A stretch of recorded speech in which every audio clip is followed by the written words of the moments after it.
he's quite a small guy. Do you want to try and grab him? All right. From that way. That's okay. it, yeah. And the most important part is not to let go of the head. That's the number one. Number one, don't let go of the head. They're very wriggly, so just... Very wriggly. Okay, I've got hold of it. Wow, it is wriggly, isn't it? Hold Whoa, higher. it's so wriggly. Yeah. Okay, hold higher. You're going to hold it up against your chest. I'm going to clasp him like that. and My keep hand's his quite head, small. Keep his so- head away from your face. Okay, Don't yeah, get at all too close. Okay, now you're going to hug him. So I'm going to pass him to you. You're going to kind of hug him. Okay. Okay, you okay there? Yeah, just. Whoa, he's strong. Okay. Have Vulture will travel. Going to turn into the narrow tar road. You follow that all the way up. We take our birds to a spot where they can join other Cape vultures in one of the last surviving colonies. These birds only live in southern Africa.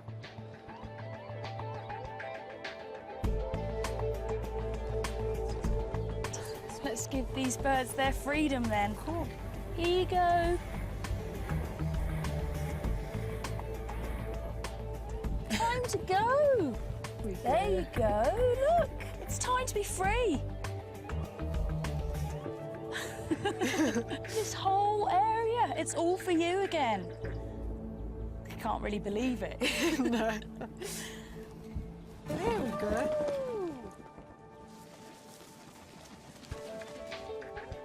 Straight off and heading for home.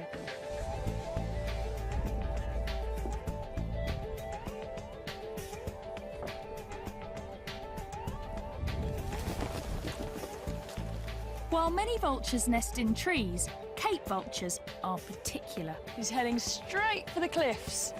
They only nest on high cliffs like these. And there's only one way I can see how they do it.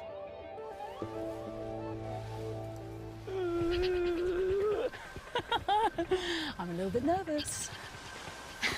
I didn't feel nervous until I saw the wall of cliffs. I thought, oh yeah, right, I'll be jumping off that then, won't I?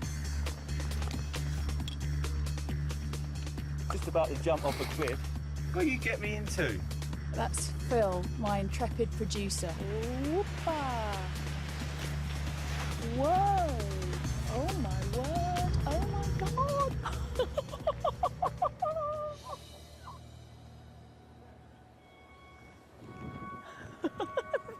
They're gone, and there's two vultures.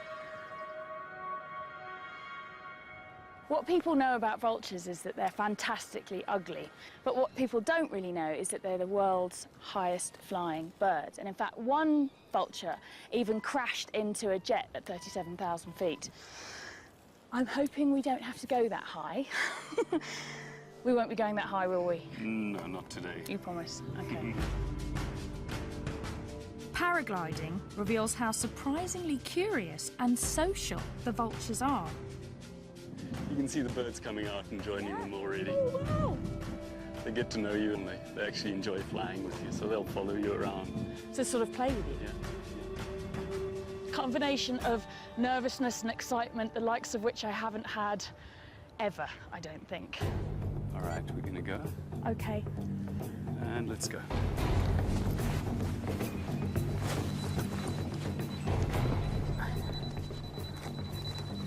All right, and rotate. Run. Yeah.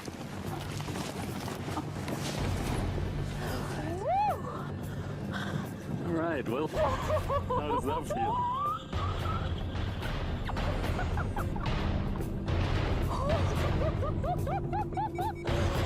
My knuckles are white. It's incredible, though. And there are the vultures. Oh, my word. Wow, they are all around us.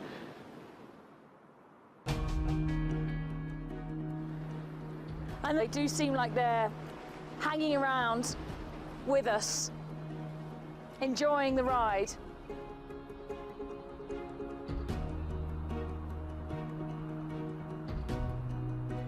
This is how you should see them to appreciate their beauty. And their extraordinary skills. So this is the perfect introduction to South Africa. South Africa is made up of all sorts of different micro-terrains, each with their own peculiar creatures. These cliffs are one of those unique hotspots. I can see right over the cliff where they're nesting now. 25% of the world's Cape vultures are nesting in these cliffs. Vultures are paying a high price for their taste for dead flesh.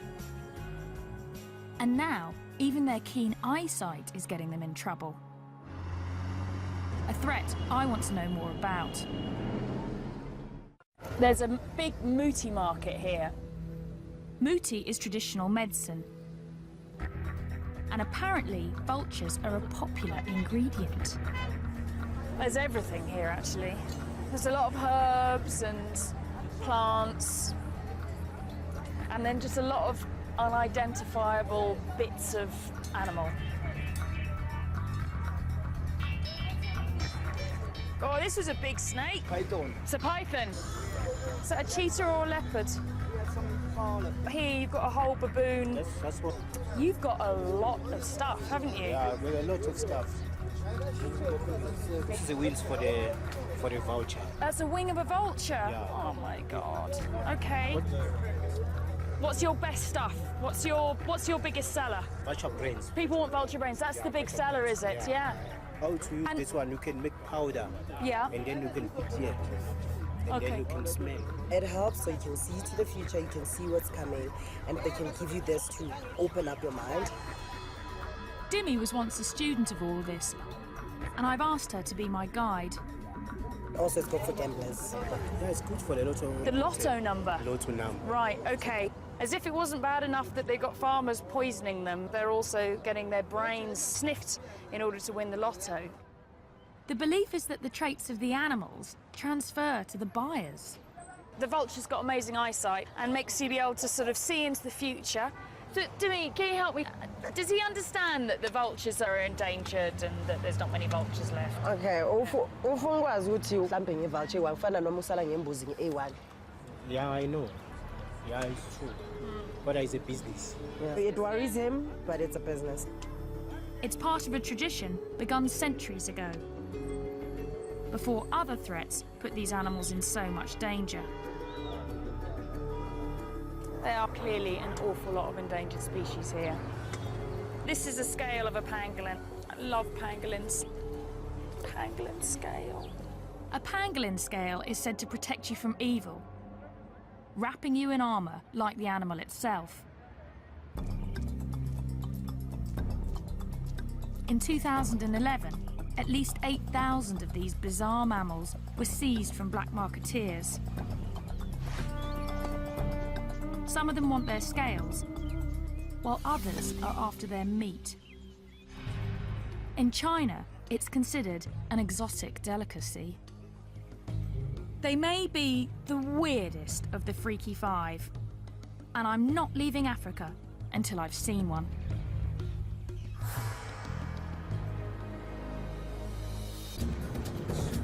Finding a pangolin is turning out to be a real challenge. So I've been kidnapped by Louise Joubert. She's got my favourite animal. She's a pangolin, which is a funny little scaly anteater with a very, very long tongue and a very smelly bottom. But Louise seems determined for me to see the big five first. Obviously, you understand I wouldn't normally be interested in lions, but I'm actually quite scared to say no to Louise. They're big lions, aren't they? They're big. It's very easy to put your claws through there. Louise rescues and rehabilitates animals and then sets them free. Oh, we've got pangolins to see. Come on, we've got pangolins to see. Enough with the celebrity animals. Oh my word, it's a rhino. What's it? It's like, do you think my hand's food? Louise, I want to see the pangolin. I want to see the pangolin. Take me to the pangolin, please. Wild dogs. What do you think, Munchkin, eh? What do you want? Do you want to go and join them? Do you want to go back to nature? No, definitely. Slightly mad place, really, isn't it? Louise has an amazing success rate.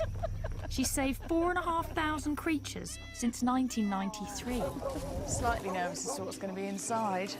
This is a very strange house. We've got funny little animals. And in this bedroom, we've got a load of ostrich chicks. Now I'm going to get to see the pangolin. This is the pangolin's bedroom. This is the pangolin's bedroom. Got his very own bedroom. This is the pangolin's teddy bear. And he's been pooping, so we need to just clean that. Here we go. Sid, you stink.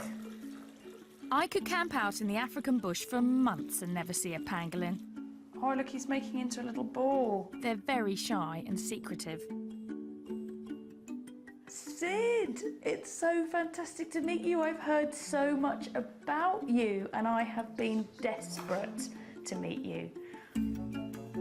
Oh, he's so strange. His funny little ears. They've got very poor eyesight, apparently, but they've got a very keen sense of smell. And he's like a little pine cone, aren't you, Sid? Sid and his mother were seized from poachers. The mother showed signs of stress and Louise released her.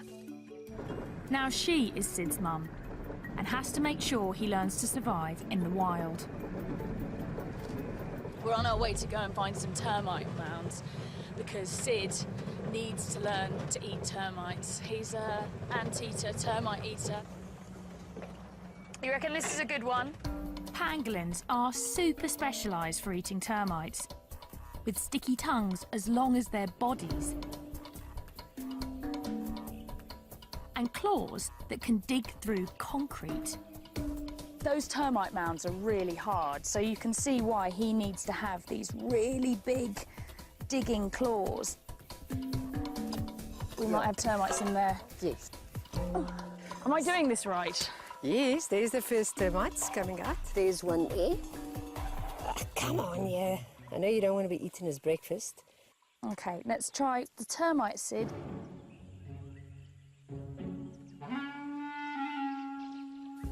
Come on, Sid, there's a termite. The termite, Sid, is there, right in front of your nose. No, okay. It's there. There it is. Look. Look there. Look. Look, termite. That way. Possibly still too small. We don't even know which particular type of termites he likes, or ants, or whatever, but we'll find out. Yeah. Soon, Sid should be able to sniff out termites from hundreds of metres away, and hopefully other pangolins. They communicate to each other by leaving scents from a gland in their bottom. And that's how it smells very bad to humans, but it probably smells fantastic to other pangolins. And so this just must be a crazy amount of new smells going on out here. See how he can curl like that into a ball? That's their defense, is that he can curl right up like that. It's the perfect time for Sid to start hunting for termites. They're emerging from their underground hideouts because the rainy season is starting. Look at that, big storm. But I'm afraid the weather will send the next of the Freaky Five running for cover. That's that pre-storm wind, here it comes. It's been so hot all day, and now this wind started up, and that always means, that, yeah, I can start to feel it now. It's suddenly the temperature has just dropped. I might go inside the car, actually. And now there's a hailstorm. Even the weather's odd. And it's going to make finding the crazy lizard I need to see next a little bit insane.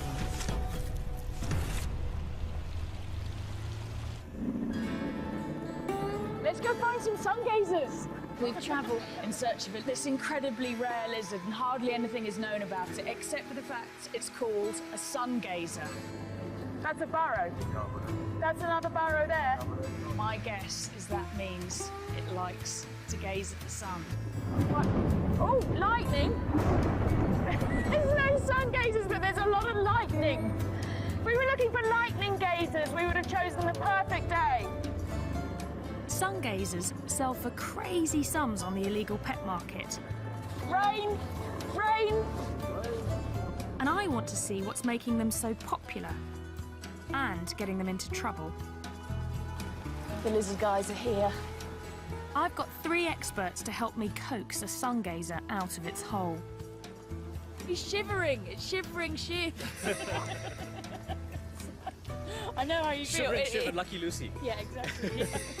We can try and call them out, George. Do you do the call of the opposite sex? Yeah. You've got to have a very sexy call, haven't you, to get that sun gazer out of its hole today? It's coming out. No way.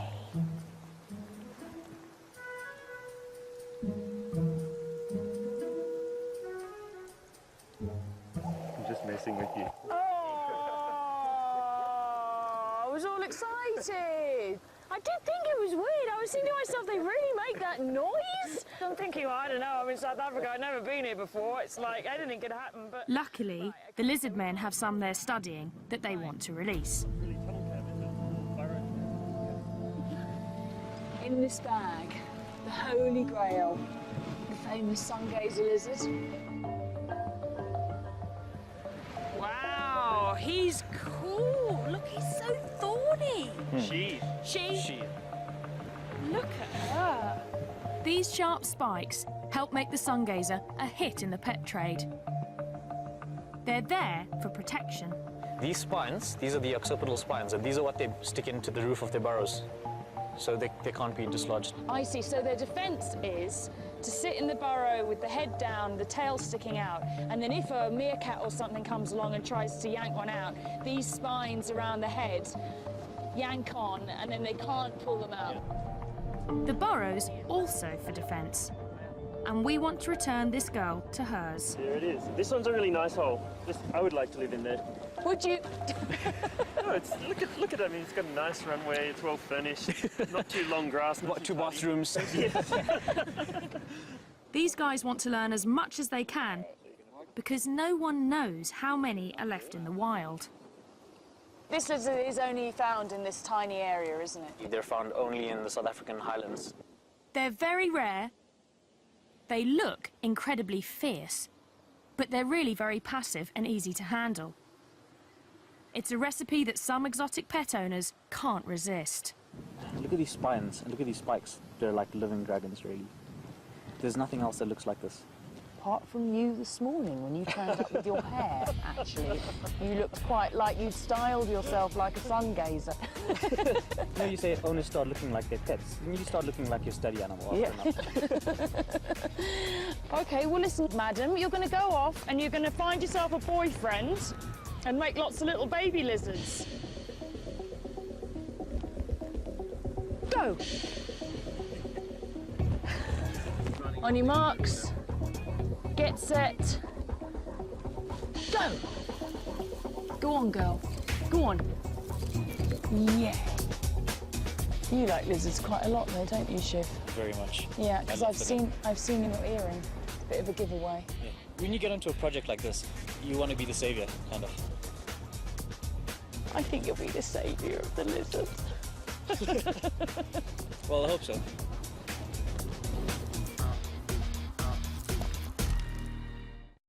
Burrowers like the sun gazer are found all over South Africa, where protective tree cover is in short supply. There's the aardvark, an anteater with the snout of a pig, the ears of a rabbit, and the tail of a kangaroo. They can weigh as much as a human. Aardvark burrows are often taken over by the honey badger. But the honey badger doesn't give a damn. He's such a badass. But for one of South Africa's oddballs, its protective burrow is turning into its tomb. You won't believe what I'm going to do. I'm going to go and rehouse a spider. We need that. You need a big knife. We need a big knife. This is Donald. Donald Stridon. And Donald's the patron saint of this spider. We're going to do some aggressive research. Aggressive research? We're going to need the relevant equipment here. Donald served in the South African Army and is ruthlessly efficient. don't want to leave anything behind. You don't want to leave anything behind, no. We're stuck in the bush somewhere. The spider we're after is known as a tarantula in most of the world. Here, it's called a baboon spider. We have water containers, yes, check. Let's take some weather monitoring equipment. Do you need gloves? I We need to get camera, GPS. We don't need gloves. Okay. Spider safari. Yeah. So these spiders, they only really live in this area around here. About 150-kilometer radius from where we are now, and that's it. The only place in the world that you find this spider. That's the problem. Throughout southern Africa, tiny areas are home to unique animals found there and nowhere else in the world. Like the sun gazer, the Cape vulture, and the golden brown baboon spider. Unfortunately, the spider likes a kind of soil also popular with home builders, and it refuses to move, even when the bulldozers come. It's going to tuck down right under there, panic, and as soon as they cover it over, slow, terrible death. So we absolutely need to move it. So this is an emergency situation. Yeah, this is one. So that's where the spider is. Now, golden brown baboon spiders need very special attention. They're very finicky, and we have to be finicky too. So the technique of capturing the spider is not to make too much disturbance so that we don't spook the spider. The first step is to lure this very sensitive spider out of its hole. Now, Donald has thought this through and has developed a special method, haven't you? Which involves faking a rainstorm. Here comes our rainstorm.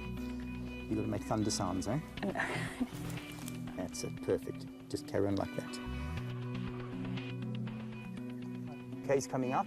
She's coming. She's coming. There we go. You're doing such a good job. So there she is. South Africa's fussy freak emerges. Okay, so Donald's actually blocking its entrance with the knife so that it's now trapped in its porch, basically. It's probably about a 15-year-old spider. 15-year-old spider? Who knew? In 15 years, she hasn't really left that burrow. Wow, okay, so this is a big moment for this spider. Try and get this with my camera. You've got to be so gentle with them. The hair is covering the body. Every about 20th hair is a sensory hair, so they touch things and feel things with that. Here, there we go. Beautiful. She's lovely. Wow.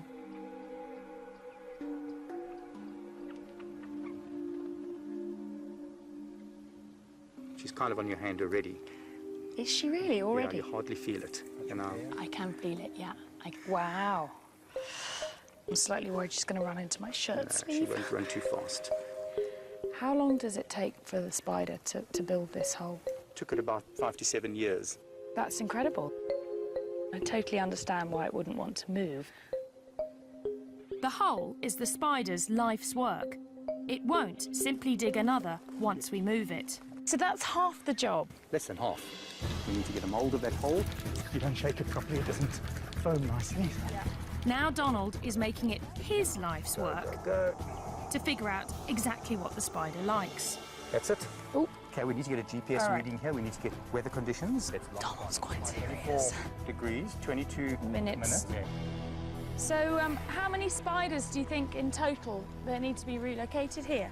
Well, looking at the map and how many houses are going to be built here, with each house there could be at least maybe 2 or 3 spiders. So multiplied by 200, 300 houses. It's a lot of work. Donald could end up doing this 1,000 times. Meanwhile, our finicky baboon spider still needs a new home. We should use this area. This is our spider's home. This is what was underneath. And we're going to start making a hole for her in the hope that she'll continue and make the rest of the boot. Yep, exactly. Okay, so what direction? We were 24. What do you say about that spot? Donald has learnt to be as fussy as a spider, having to try and rehouse. How many have you tried? And I hate to say failed, but I mean it's... Probably about close to 50. that we've worked with. 50, yeah. 50. Of the 50 spiders, just one has accepted its new home. Right. We have a whole bunch here that we have in captivity. They're all waiting for homes. So until we find what the recipe is. And you've got to be very careful about what you're doing here, ma'am. Really? Lucy, yeah, you're scraping the hole wider and wider. That's no good. You see what you've done there? You've messed it. I have... Oh my God, I've ruined it. So I have to start a new hole. Okay, now look what I'm doing. The spoon has been taken away from me and handed back to the master. There's only one master, and that's the master. Such love. Would you like to do the honours? I would love to do the honours. So I'll just put it straight into your hand. Okay. She is a really beautiful spider, actually. Okay, so I'll try her face first. Oh, let's see if she accepts it. You got a new home. Did you just realise there's something there? There's something there. So you can just guide her. We'll have to guide her because it's not her home. She can Go accept into it. your hole. Hey, she's accepting it. Well done. Excellent. That's so cool. I'm so happy. If all goes well, she'll be here for another decade, where her reclusive life won't get her into any trouble. Well, only another 999 to go. I'm betting Donald will move every single one.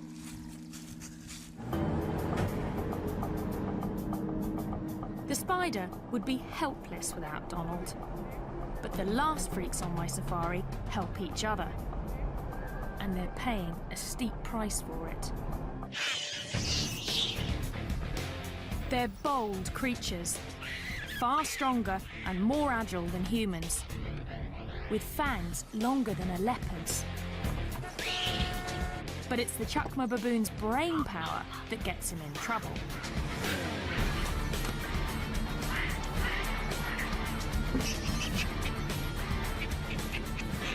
They can work together in raiding parties of as many as 100.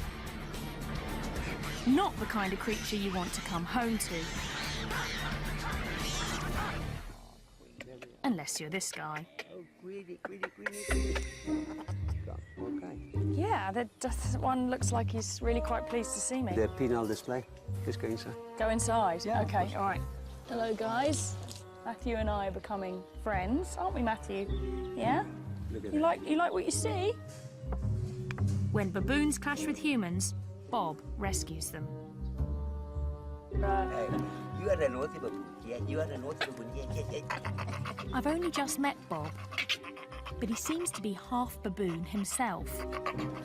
I've been crapped on. Oh, God. Once you're back home, you're going to miss the smell. Really? Do you know what, Bob? I struggle to believe that. So where did these babies come from? Matthew had been saved from a tribal medicinal trade. Others were orphaned when their mothers were shot. They've had a narrow escape, haven't they? Today, many of Bob's baboons are supposed to go back to the wild.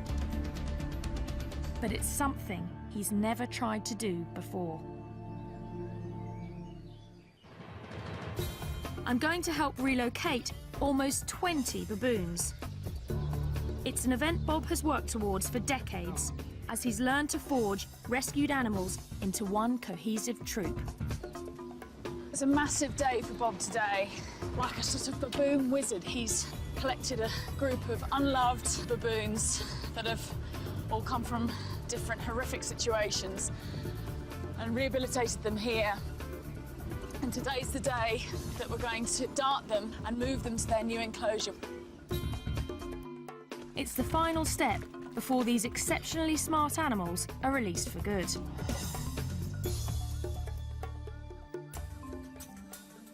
Oh, here they are. Wow.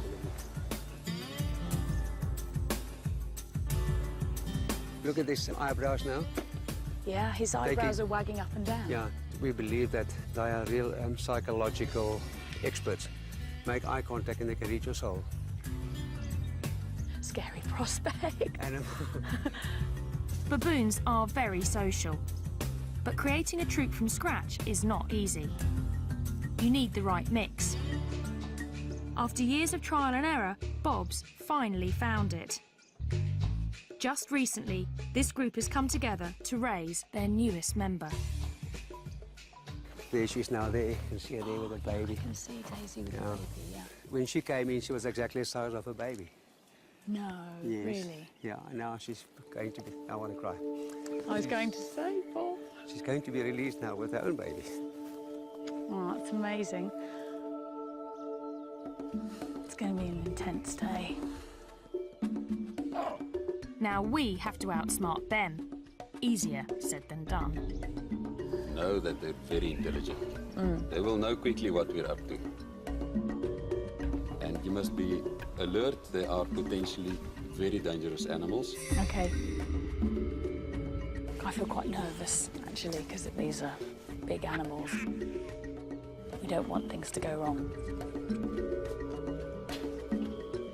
First, we lure the animals into a smaller enclosure to sedate them. It's great. It's great. Is he going to go in? Looks like a shoulder. He's gone in. One of the lead males that we really wanted to get into the cage early on, we've got him in the cage. Then we get Daisy and the baby. Come on, two more, just two more. Two, okay. There you go. Got it? Yeah. Try. We managed to get 8. We got 8.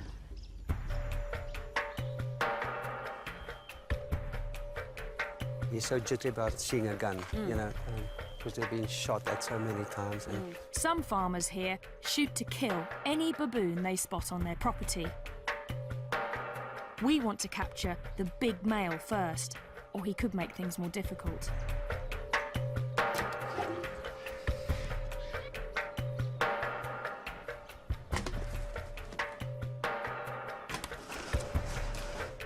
It's really tense. Go for it.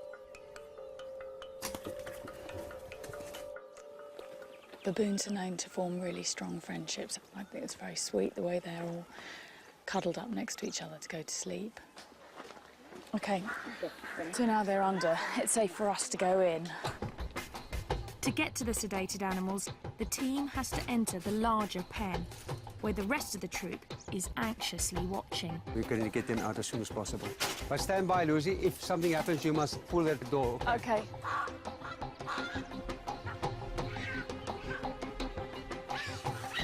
Hear that?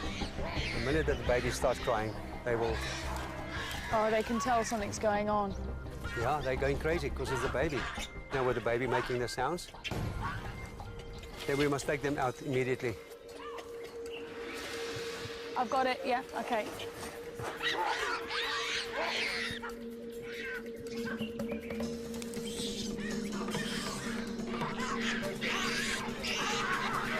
We take away their leader, and the troop really goes berserk.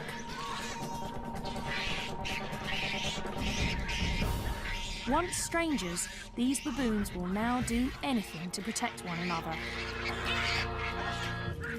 And that includes taking us on.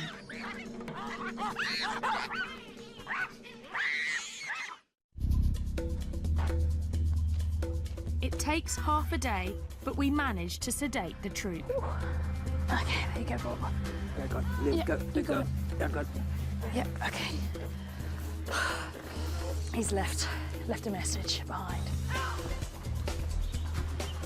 Okay. Each gets a thorough medical checkup to make sure it's healthy enough to survive in the wild. It's a lot softer than you'd expect, given that they walk on their hands all day long. Baboons have evolved to forage on the ground because of southern Africa's lack of forest. Some think that's also why they have such huge canines, to fend off predators. Whoa, look at that. This is for the canine. To feel the back part of it here. I will check. I can feel that. Behind that tooth is razor sharp.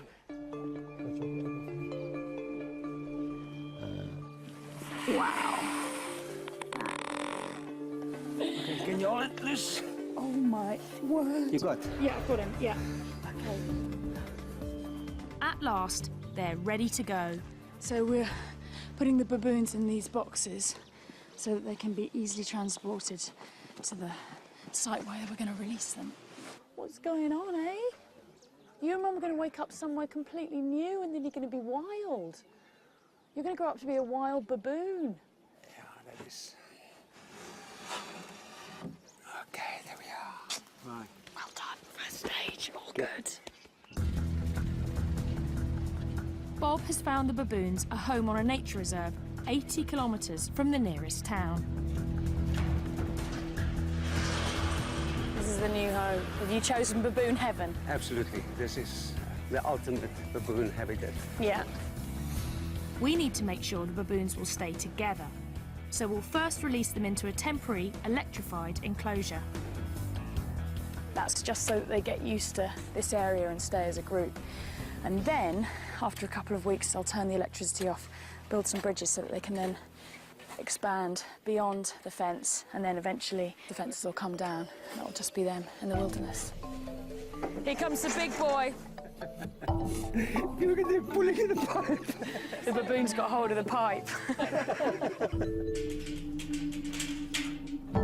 19 baboons in these boxes that would have died or led some horrible, grim existence as pets. And they are about to have their first taste of freedom. And everybody's very excited. No one here has ever done this before. We've got Daisy and the baby in here, and they're going to go in first. Are you guys ready? Yeah. Here comes Daisy, guys. Here comes Daisy. Woo! There she goes. They're kind of looking around like, what the hell happened there? 3, 2, 1.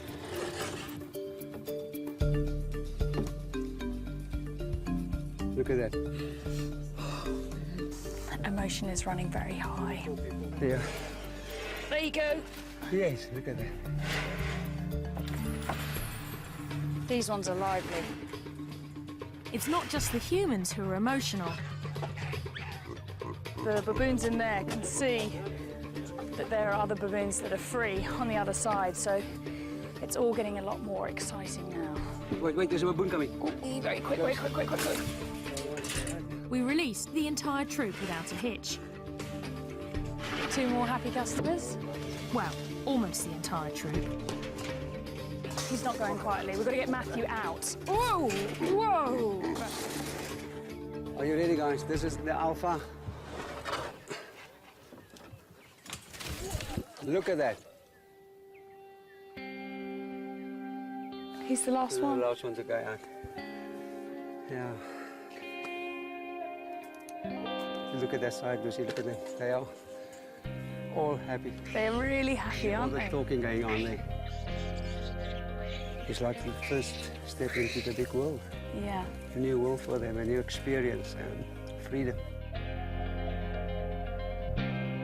Everybody thinks their society is based on aggression, but it just isn't, is it? It's not. It's not. It's about care.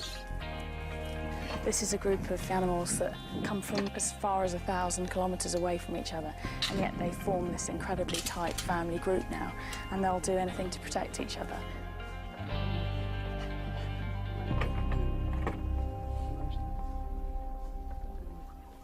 Oh, it's hard. You can't not be moved by this, can you? You know, it's like, it's an amazing, amazing moment.